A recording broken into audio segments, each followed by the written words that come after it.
देखंतु OSTT 2022 रो set B एबे आमे डिस्कशन करिया जाउछंदी बॉटनी रे पडिथिबा 20 टी क्वेश्चन आपण सीबी जानिथिबे सीबीजेड पिलांकर केमिस्ट्री आसुची बॉटनी आसुची जूलॉजी आसुची मु पूर्वरु के जो केमिस्ट्री वीडियो कराइतिले सेटा बोथ पीसीएम पिला भी देखि परिबे सीबीजेड पिला भी देखि परिबे एबे मु कराया जाउची आस्तिबा सीबीजेड रो बॉटनी सेक्शन लो 20 टी क्वेश्चन आसंतु जिबा देखिबा कोन आसीतला क्वेश्चन सहज आस्तिला कि कष्ट आस्तिला आपण माने देखिने जानि परिबे आउ चलतु जीवा डिस्कसन करवा 20 टी क्वेश्चन भल भाव देखु B section science CBZ botany देखु 61 नंबर टू बॉटनी स्टार्ट होती आप 80 नंबर जाए थी चलते आम फास्ट डिस्कसन करवा देखु कौन देजी the study of fungi is known as dash option A देजी फाइकोलॉजी ऑप्शन बी देजी माइकोलॉजी ऑप्शन सी देजी माइक्रोबायोलॉजी ऑप्शन डी देजी मॉर्फोलॉजी आंसर कौन जो ऑप्शन बी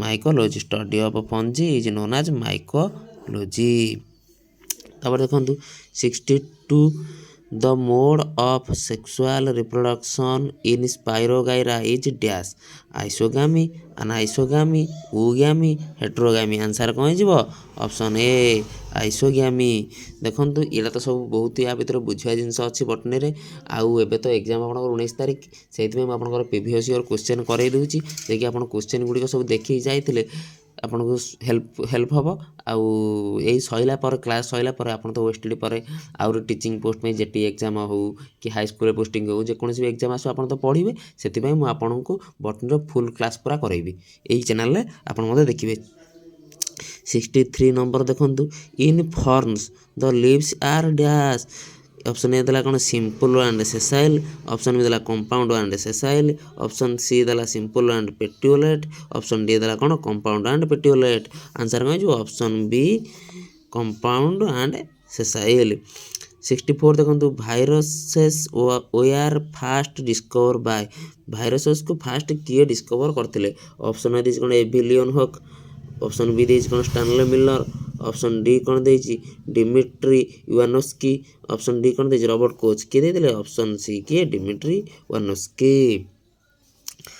65 नंबर देखंतु कोन देछि lenticels found during secondary growth of dicot stem is dash कौन ऑप्शन ए देछि कोन एरिएटिंग स्पोर ऑप्शन बी देछि वेसल्स ऑप्शन सी देछि टिश्यूज ऑप्शन डी देछि स्टील किंतु कौन जो आंसर है जो ऑप्शन है एरिएटिंग पोर्स तापर देखंतु 66 नंबर क्वेश्चन कौन कहूँ हमको the tissue whose cells are thin more or less isodiametric and have intercellular space is known as कौन जो इंटरसेलुलर स्पेस कथा कही हमर कौन हम पारेनकाइमा तापर देखि नियंतु आपण 67 number question when the xylem is surrounded by phloem or phloem is surrounded by xylem such vascular bundle are known as concentric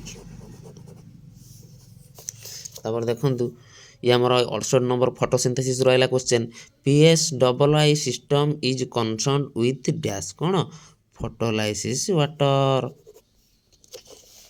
तापर देखो यहाँ गोटे ये भी सही आमर आइला कौटू photosynthesis chapter 69 which of the following equation most adequate sums of the photosynthetic reaction 12H2O 6O2 form हो कौन C6H12O6 छटा वाटर मॉलिक्यूल बाहर छटा ऑक्सीजन बाहर ये सब फोटोसिंथेसिस पे निहाती गोटे दुटा तीन क्वेश्चन आसवा निहाती ये देखो पुणी से फोटोसिंथेसिस गोटे क्वेश्चन है 70 number which one of the following would not be a limiting factor for photosynthesis कौटा लिमिटिंग फैक्टर नुह क्लोरोफिल O2 CO2 लाइट कौन हम ऑप्शन O2 गोटा सब दरकार यहाँ क्यों दरकार नहीं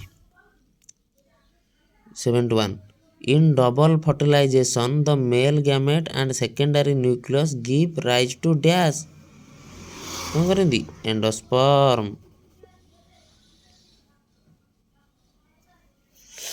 तापर 72 late blight of potato disease is caused by जो लेट ब्लाइट पोटैटो डिजीज कहा द्वारा हुए फाइटोप्थोरा इन्फेस्टांस कौन phytophthora infestans ଇନଫେଷ୍ଟାନ୍ସ।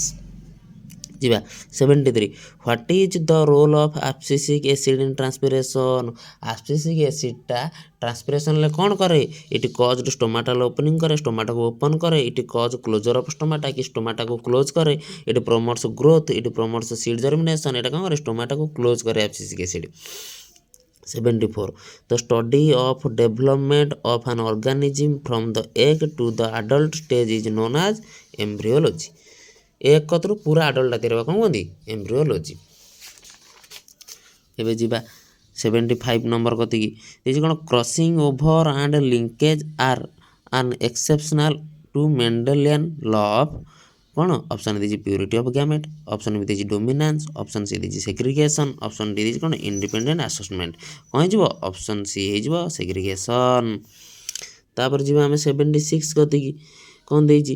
Which causal organism is responsible for the disease leaf rust of wheat. Leaf rust of wheat ୟା ଭିତରୁ କାହା ଦ୍ୱାରା ହୁଏ? ପପୁନିଆ ଟ୍ରିଟିକାନା, ଟ୍ରିଟିନିଆ, ପପୁନିଆ ଟ୍ରିଟିସିନା। ଏହା ଦ୍ୱାରା କ'ଣ ହୁଏ? ଯେଉଁ ଆମର ଯେଉଁ ଗହମର ଯେଉଁ ପତ୍ରର ଯେଉଁ ରୋଗ ହୁଏ ନା, ଏହା ଦ୍ୱାରା ତା ନାଁ କ'ଣ? ପପୁନିଆ ଟ୍ରିଟିସିନା। 77 in which of the following asexual reproduction takes place by means of conidia born at the tip of hyphae? yeast, mucor, albugo, penicillium। କ'ଣ? penicillium। ତାପରେ ଦେଖନ୍ତୁ 78 pathogenesis is defined as development of dash egg into embryo without fertilization, synergid without fertilization, fruit without fertilization, fruit without pollination। Option A ହେଇଯିବ କ'ଣ? egg into an embryo without fertilization। ତାପରେ ଦେଖନ୍ତୁ 79 if two opposite alleles come together, one of the two finds morphological masking another in the body organs. This fact is described as law of dominance. Genetically dwarf plant can be made taller by gibberellins, auxin, cytokinin, କ'ଣ? ଭର୍ନାଲିନ୍ସ। କ'ଣ ହେଇଯିବ? ଜିବରଲିନ୍। ଦେଖନ୍ତୁ ଇଏ ଥିଲା ଆମର ବଟନୀର 20ଟି question.